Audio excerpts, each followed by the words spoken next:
interest in a lot of things, like they own a lot of property and stuff Mhm. because of various historical reasons. So I never know how much that is 100% legitimate or how much that is sort of perception. I'm not even saying like fake stuff that's being reported, but just perceptions that may not Right. be totally accurate. So bottom line is, Caleb was making this observation, at least in his guess is that that's going to end up kind of making it easier on churches because, you know, Focuses on them. yeah, and the synagogues are going to be ones leading the fight of like, hey, you can't shut us down, you can't force us not to, blah blah, that kind of stuff. Right. Right. Yeah, that's probably true. We'll see. All right. Are we live? Looks like it. Everything over here on my end seems slow today. Yeah, I'm not sure why that is. It's Monday. It's Monday for everybody. yeah. All right, we got a few people with us. We're so glad that you're joining us. By the way, we probably don't say this enough, but thanks for just being a part of our journey with this for the last few months. Ben and I just thought it would be good for us to do, and we were kind of doing it on our own anyway, and we invited you all around the table, and it's just been really encouraging for us. So thanks for that. Yeah, it's been neat making new friends. At least for me, I mean, a lot of the folks on here, you tend to know more than I do, honestly. But it's been neat making new friends and people being really supportive and encouraging. Yeah, no, it's been good. So we are studying the sermons of Jesus in the book of Matthew, which obviously is going to take us a long time. So if we decide to bail out after a sermon or two, then and do something different, we reserve that right. But we're in the Sermon on the Mount, Matthew chapter 5 through 7. Today we're going to look at chapter 5, verses 27 through 37. And I might want to just put it in its context here. Just a few verses before this, Jesus had said, "Do not think that I came to abolish the law. I've come to fulfill it." Um, some of what he's saying here is going to sound like maybe he's going against the law of Moses, which he's not. He's clarifying and maybe even going a little bit deeper than some of the teachers would have. He's also correcting, I think, some interpretations or some ways that teachers were saying things in those days. But more than that, he was also laying the groundwork for his kingdom principles, like what followers of his would need to believe and do and think, how they need to behave to be a part of his kingdom. So that's a lot of what we're in the middle of here. Anything to add to that? Yeah, that sounds good. All right, sounds good. 27 through 37 in chapter 5 of Matthew. You have heard that it was said, "You shall not commit adultery." But I say to you that everyone who looks at a woman with lust for her has already committed adultery with her in his heart. If your right eye makes you stumble, tear it out and throw it from you. For it is better for you to lose one of the parts of your body than for your whole body to be thrown into hell. If your right hand makes you stumble, cut it off and throw it from you. For it is better for you to lose one of the parts of your body than for your whole body to go into hell. It was said, "Whoever sends his wife away, let him give her a certificate of divorce." But I say to you that everyone who divorces his wife, except for the reason of unchastity, makes her commit adultery, and whoever marries a divorced woman commits adultery. Again, you've heard that the ancients were told, "You shall not make false vows, but shall fulfill your vows to the Lord." But I say to you, make no oath at all, either by heaven, for it is the throne of God, or by the earth, for it is the footstool of his feet, or by Jerusalem, for it is the city of the great king. Nor shall you make an oath by your head, for you cannot make one hair white or black. But let your statement be yes, yes, or no, no. Anything beyond this or these is of evil. Like you were saying a minute ago, Jesus is clarifying or correcting some things and going deeper. Um, Verse 20, when he first said it, I imagine people were like, okay, that sounds wild to me that it's even possible to be more righteous than a Pharisee, but okay, what do you even mean? Then he starts getting into the details and like this string of instructions is really like, wait, are you serious? Right. I think I mentioned it's totally imaginary, but I do imagine people gathering around Jesus on the mountain while he's on the hill while he's teaching the sermon, and just with different teachings, like people are just like, nope, I'm out, and just walking away, you know. And this Mhm. feels like one where people would really do that. I mean, all three of these, two of them specifically, and the third one in a lot of ways relate to stuff that a lot of times people are like, don't mess around with my sexuality, my sexual behavior, my sexual desires, my marriage. That's a me thing. You don't have any right to get involved in that. And Jesus really quickly and directly confronts, no, no, like in the kingdom of heaven, I'm getting into all your business, everything about you, everything you're doing, everything you feel, want, whatever. I'm getting there, and we got to rework this stuff if you're going to really be, if you're going to be able to enjoy the good news of the kingdom. Yeah, that's exactly right. And these are specific applications. You know, here we've got dealt with adultery and lust, um, and then we've got marriage and divorce dealt with, and then we have vows, and all those kind of go together in a way. You know, generally, the whole idea of marriage and being in a covenant with somebody is you made promises, you said yes to somebody, and Jesus is going to say, my people need to be the kind of people who keep those commitments, who stay with that, who control not just their behavior in that relationship, but even the way they think in that relationship. Um, and this goes back to some of the um, the beatitudes that we looked at. I mean, if I was to pick a couple of the beatitudes here, you would have pure of heart, or Yep. purity in heart here. Um, like that we need to figure out how to control where our thoughts go, what our fantasies are. It's funny, you started this by saying, like, you know, you imagine, in my imagination, I picture all these things. Our imaginations are powerful, Yeah. and they can help us be better students, better empathizers, but they can also get us into trouble when they go places that feel safe for us, but are not. Um, and remembering that God's actually capable of reading what's in there and knowing what's in our hearts is, it's an important thing to think about. Yeah. And I think another one of the Beatitudes that fits in specifically this piece about lust in your heart, I think this is sort of a expression of meekness. If meekness is, I'm under God's control, like Yeah. I'm going to submit to God, then that means even my thoughts, my attitudes, and my desires. I mean, Matthew 5:27 through 30, I found to be most helpful for me personally to fight against lust. And I think anytime, whenever you talk to anybody who's struggling with that temptation, this is such a great one because it does so many things. I mean, one, it tells you how serious lust really is. Mm-hmm. I don't think I know some people say that this passage is teaching that lust is the same as adultery. I don't think that's fair to say, just because then if we back up to the last paragraph, that would mean hate is exactly the same as murder. And we're not going to throw people in jail for hatred, even though it can take you to hell. So anyway, I guess I think there is a distinction, but with that aside, Jesus does show, hey, as far as I'm concerned, lust will take you to hell. Like Mm-hmm. you will be punished forever for this. So it shows just how important this heart issue is, and that I do need to submit to God on this and submit my desires to God, and not just let my imagination, my fantasies, my thoughts about another human being, male or female, whether I'm a male or female, um, I can't let that run rampant. Besides showing how important it is to deal with this, I love that it's conceptually practical in dealing with it. He doesn't just say, don't lust, lust is bad. Because we'd be like, well, I kind of figured that. I mean, I was trying to keep it a secret, but I figured it was bad. But he tells us, like, look, here's what you need to do. You need to take some steps to deal with it. So whatever it is that's causing you to sin, cut it off, pull it out, which is totally disgusting and radical.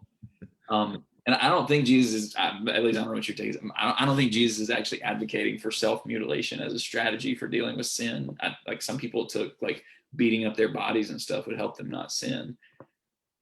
I mean, I've known people who couldn't see something or someone and they had problems with lust. So it's not like your eyes are the only thing or whatever. But his point is like, this is how big of a deal it is. Right. And there are things you can do, whatever you're using to engage in this sin, cut it off. And I like the line where he says, cut it off and cast it from you. Yeah. Like, don't cut it off and just put it in a drawer for later. Like, I'm gonna pull my eye out. until maybe I decide I want to go back to it. I'll fulfill it. Anyway, I'm going too long, but the point is, to me, like, I really like that Jesus elevates how important and serious it is, and he gives us direction on how to deal with this. And this is about lust, but I think this is a great template for every sin and every temptation that we face. Yeah, no, that's really good. All of that's really important. Um, and we'll get into some of the specifics of each of these here in a second, but still connecting these to the Beatitudes, which I think is important to do in the sermon. So Yeah. we got purity of heart, we've got meekness. I think this is also about peacemaking and merciful. Like, part of the issues I think going on in a marriage where there would be a temptation to adultery is to figure out how to make peace between you and a spouse that needs to figure that out. And especially like the idea of sending somebody away or divorcing. But that's also a mercy issue.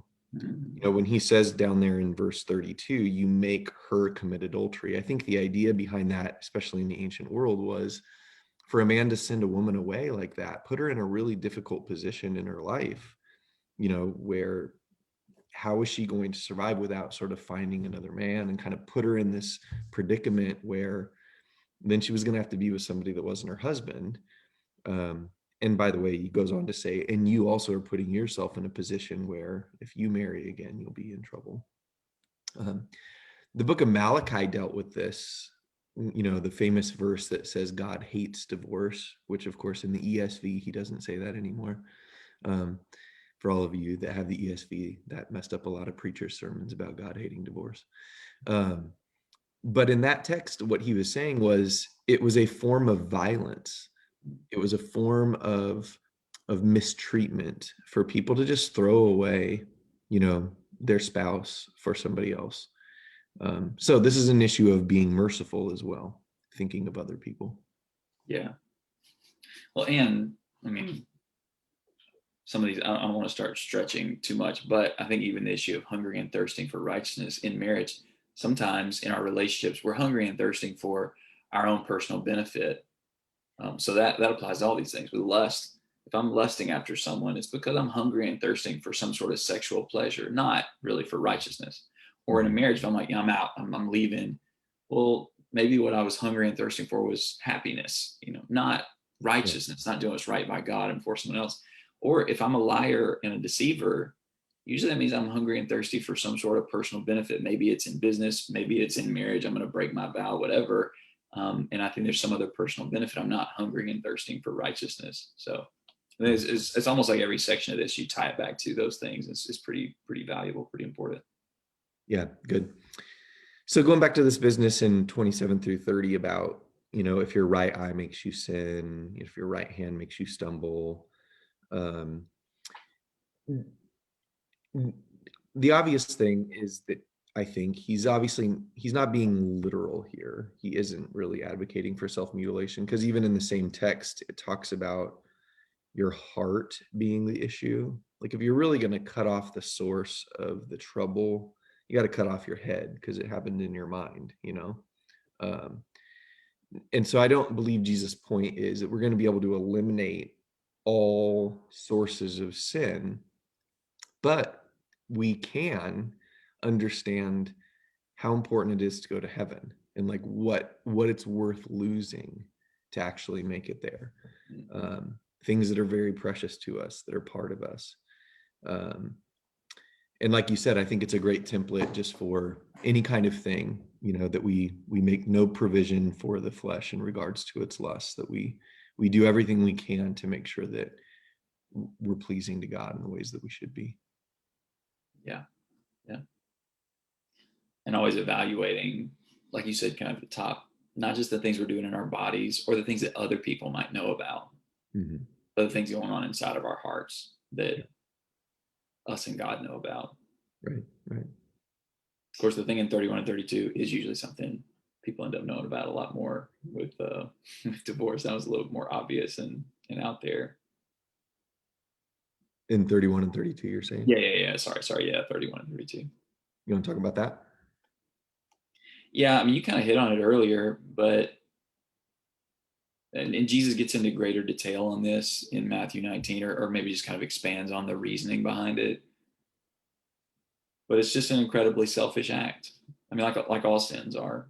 Um, And there's usually good reasons for that selfish act. I mean, good reasons reasons, Right. um, but at the end of the day, it's almost hard to talk about this section without talking about the next few verses. So I'm going to kind of fold them together a little bit here. But if I promise to somebody, I'm yours Mhm. till death, that's not dependent upon their behavior. It's not, I'm yours till death if you are nice to me or if you're all that I dreamed you would be.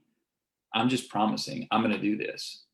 And one of the really bad things about divorce is we're abandoning those promises, and God is a God who makes promises and keeps them.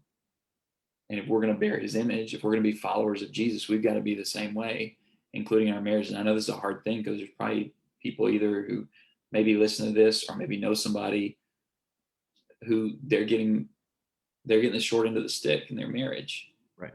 Jesus says, look, you promised this, you don't end it. Because if you do, you're actually leading that other person into committing sin, even outside of the marriage, whenever they go and get married again. So I don't know. There's like a million things to say about this. I don't even know what to say exactly, but I think those are a couple of things. Just the selfishness of divorce, and the breaking of your promise and being faithless. Those things are huge sins with God in a lot of areas of life, and certainly that applies when it comes to marriage.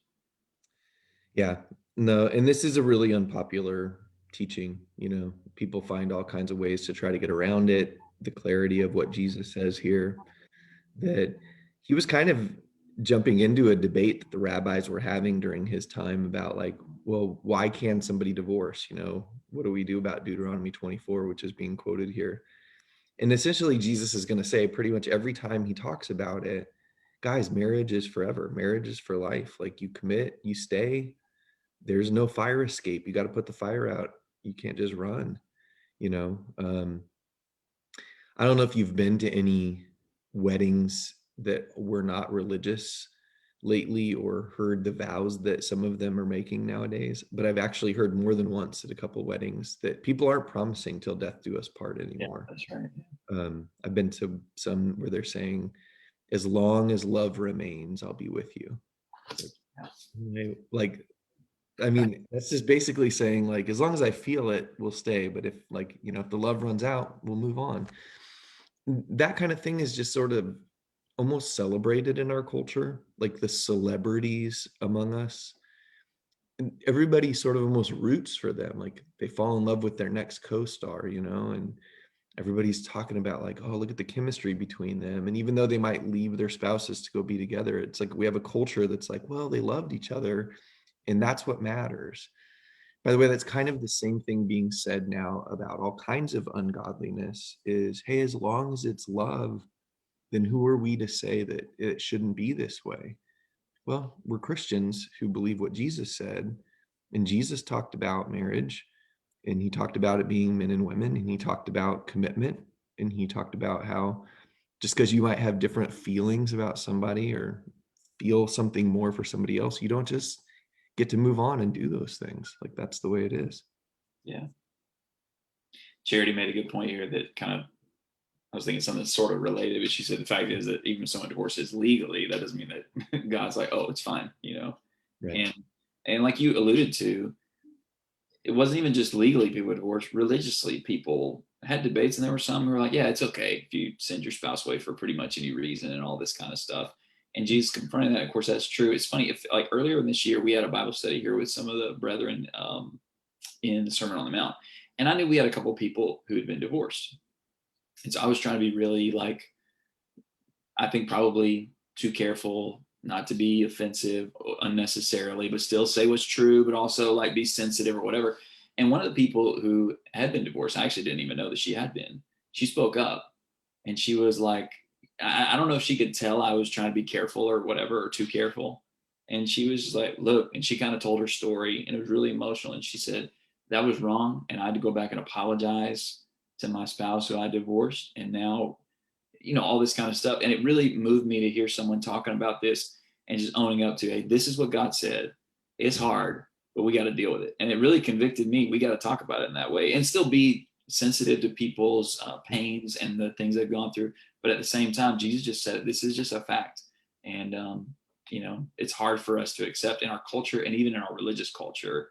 And a lot of churches and preachers and people of God, or people who say they're people of God or want to be people of God, kind of shortchange this, and it's a huge deal. Yeah, that's right. Very good. Well, and again, I think what do we keep coming back to with these three particular statements Jesus makes is this has to do about like where our hearts really are. Like if we really want to do what God says, sometimes it's going to cost us things. Like if we want to be people who are pure in heart and who are doing things the way God wants, like sometimes we're just going to have to like swear to our own hurt and not change. The Old Testament talks about that. Um, and God blesses people like that, which brings us kind of to the last section about not making false vows. What do you understand was kind of the problem that was going on? Like, why is Jesus having to address this stuff about vows and the throne and Jerusalem and like, your head or what's up with that, I'm not a historian. I haven't read, what is it, the Mishnah or whatever Jewish writings that were a little later. I don't know if it was but anyway, mostly I take it from Matthew chapter 23, where Jesus talks about the same issue or a similar issue. He talks about how they would swear by the gold of the temple, then you had to keep it. But if you swore by the temple, it was kind of optional. Or if you swore by the gift versus the altar, that kind of stuff. So at least based on that passage, I take it that they have this ranking system of oaths, and some of them you had to follow through and be honest on. Others they were sort of optional. I don't know if you didn't take an oath at all, if they even cared at all about being honest. I'm not really sure. I kind of get the impression from this text that if you didn't swear an oath, there was no reason to trust that what you said was true. So that's what I see is just this conditional honesty, or kind of unreliable honesty. Right. Like playing games with it, like some things were more binding than others, other than just our word and our character. We live in a time, I think, where that's sort of how it works. Everybody feels like, okay, if we signed a contract, if we entered into an agreement and we wrote our names down and there were like bylaws about like, if we don't do this, what are the consequences going to be? If people don't do that, then, there's no legal recourse. Then people break their promises. People don't finish the job, people, whatever. And something about that is just strange. Um, I mean, I've actually been in situations where, as a preacher, church wants to like enter into a contractual agreement and like, and I'm not against that idea. Something about it feels weird from Christians. Yeah. It's like, hey, I agree to sort of do my work well here. You guys agree to support me. And if either of that's not working out, we're going to deal with this, But I don't know, just when we live in a culture like that, Christians can stand out so much by not playing games with stuff like this. Just let your yes be yes and your no be no. Be a person that can be counted on. Um, go ahead if you have anything to add to that. No, I mean, I think that's right. I mean, it simplifies it all. I mean, if you take from Matthew 23 the way they broke down how they had this oath ranking system, it would be so complicated. I'm saying it would be so frustrating anytime you're like, did I swear by the gold or just the temple? Like, do I have to do this or not? You'd be thinking about it all the time. You'd have to keep a record book. Jesus says, look, just cut through all that. When you say yes, mean it. When you say no, mean it. And then just go do it. Or to the best of your ability. If you can't, if something prevents you, then apologize or whatever. But Yeah. don't be one of those people that is always I mean, I think you said kind of playing around, playing games with what's true about how you're trying to live your life. Yeah. There's something to this too when it comes to being a Christian. If we make certain statements biblically, like I intend to follow Christ, like I'm giving my life to Christ, there are things that come with that. Even if we didn't state them directly, like that means I'm going to do this, I'm going to do this, I'm going to do this. But because we committed to him and his cause, it includes a lot of other things. Here's another example of that.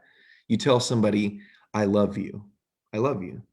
It's a declaration, but it's also a promise, and it comes with certain things. So if you lose your patience with them or you're unkind to them and they're like, hey, you said you were going to be kind to me. I never said that. Yeah, you did. You said you were going to love me. Love is patient. Love is kind. Love, think of all the things that are included in the commitment or the proclamation or the idea behind that thing. And then this is again how people play games. I never said I was going to be at church. I never said I was going to be, like whatever. Like, no, when we purified our souls, First Peter 1, we purified our souls for a sincere love of the brethren and Yeah. all that that entails. When we said we were going to follow God, that included everything that God said. So when we play games with, well, I never really said I was going to do that, or I never was going to be that. That's a similar concept to playing games with oaths, I would say. Mhm. Yeah. And actually, I think this probably, I mean, really all these, but I think these are really clear. You kind of said Christians are going to stand out if we're just honest people, and our yes is yes and our no is no. In a way, this is one of the big ways that we can fulfill chapter 5 and verse 16. Let your light shine in such a way that people would see your good works. Okay, like good works like what? Well, like I'm a peacemaker and I'm merciful in my marriage, and we haven't abandoned each other. We've stuck it out and we stand out because most of our friends and our neighbors and parents of our kids at school and stuff, they're divorced or they have divorced in their families, but we're not. And it's not even on an option. It's not on the table for us. Yeah. What's going on with that? Why are you guys that way? Yeah. Or whenever I'm dealing in business, I'm honest, and it doesn't take a piece of paper and my name signed to it with a bunch of threats basically for me to follow through on my word. I'm going to do what I said, even in the way I look at and talk about people I would be sexually attracted to. I'm not going to do what everybody else would do or talk to everybody else would talk or watch the things everybody else watch. And whenever we do that, all those things are ways that we're exhibiting the character of God. People say, what's that about? Why are you that way? Well, God's not a promise breaker. God says things and he does them. And I'm doing my best to be like my Father. That's how we do chapter 5, verse 16. The rest of it, do your good deeds. They may see your good deeds and glorify your Father who is in heaven. Well, why aren't you guys splitting up? I know you guys are having some tension or whatever. Yeah, why aren't you splitting up? Or why are you together so long? Or whatever. Well, God would never split up with me. He's a faithful husband, and I'm just trying to be like him. And that's the right thing to do by him. All these things that we're talking about, they're ways of us being a light in the world and showing people what God's all about. Yeah, that's really good. That's really good. I just want to say I appreciate so much some Christians I know who have been through some really hard marriages, like where people did just up and leave them or send them away or, called it quits, didn't keep their promise. And because of that, they ended up in a difficult situation in their life. And I know some of them are even here with us, who they just decided for the sake of the kingdom of heaven to stay unmarried, because even though they really weren't the reason why it ended, they knew that Jesus had said these things and they stayed committed to it. They didn't try to find loopholes. They didn't try to find, you know, a way around it. I'm going to just say I've seen this happen a number of times where people knew what Jesus said about this, but when it happened in their family or when it happened to them, all of a sudden they changed their mind about it. I'm seeing more and more of that when it comes to things like homosexuality and some of the things that are going on in our society. Somebody's kids decide this is who I am, and all of a sudden, for whatever reason, the Christians change their mind about that. They find some new information that for some reason they just didn't know until it was in their situation. So I just want to say to the Christians who are in those situations, how much of an encouragement you are to me for showing us what it was that Jesus was saying about some people believe the kingdom of heaven is the most important thing in their life. So, Amen. Amen. It's great. Thanks, everybody. This was really, really encouraging and hard stuff to talk about, but important and encouraging that so many people care about it and want to think about this stuff with us. yeah, you good for Wednesday? Yeah. All right, we'll try to see you all on Wednesday and continue on with chapter 5. Thanks, everybody. See you.